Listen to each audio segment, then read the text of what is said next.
Bunun təvrəş vaxtını, ornunu aldın bilgili bolsa, münasib tədbir qolunub afetnin ziynini ən tüvən dərəcəyə düşəgili buludu.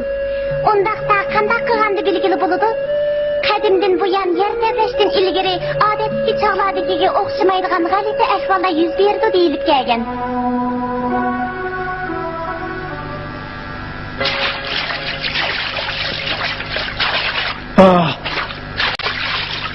Neymiş bu? Odam ayran qo'g'dak, ne bilaklari qiltinlab ketdi. Ahvol chatoqda qilamdi nima? Yataverdi.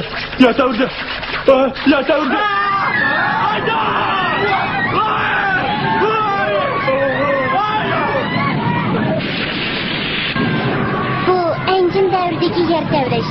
Yer tavrashdan ilgari New Biliklarda aramsizlanish ahvoli ko'rilgan. Keyin Dajining 12-yili Guandongda qattiq yer tavrigan. Başqa joylarda yer tavriganda shuningga o'xshash ahvol ko'rilgan. New Bilikdan boshqa Ilan Bilik, Karib Bilik va Tapan Biliklarda normalsiz ahvollar ko'rilgan.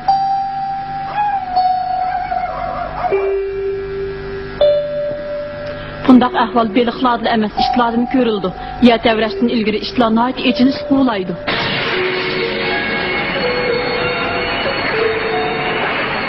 Bu 1960-yili Chilida yer təvrigəndə bulunğan geplər.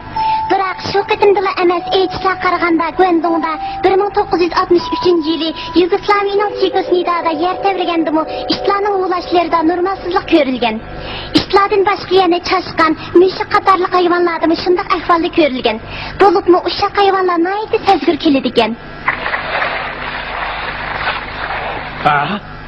Sazanmı shundoq ekan-ku. Yer tavrashning oldida sazanlarmi yer ustiga chiqa oladi ekan.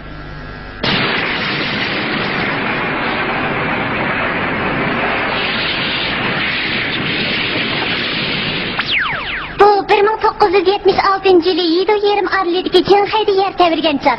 Shu chaqda hamma yerni sazanlar qaplab ketgan. Ya'ni ilan, paqa, eti tashqanlarimi yer ustiga chiqib olgan. Yer ostida yashaydigan bu hayvonlar yer ostida yuz bergan o'zgarishlarga alohida sezgir ta'sir kerak.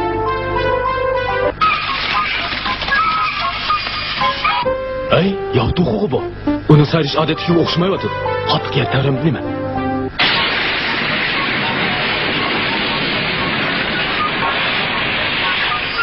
1977-yili Ruminiyada yer tavrash oldida qirg'ovullarda normal bo'lmagan holatlar doim ko'rilib turgan.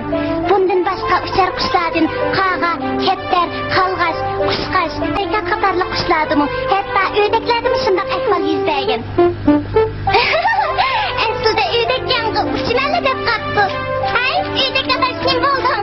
O'zim bilmayman. Qo'g'di turmaqdan.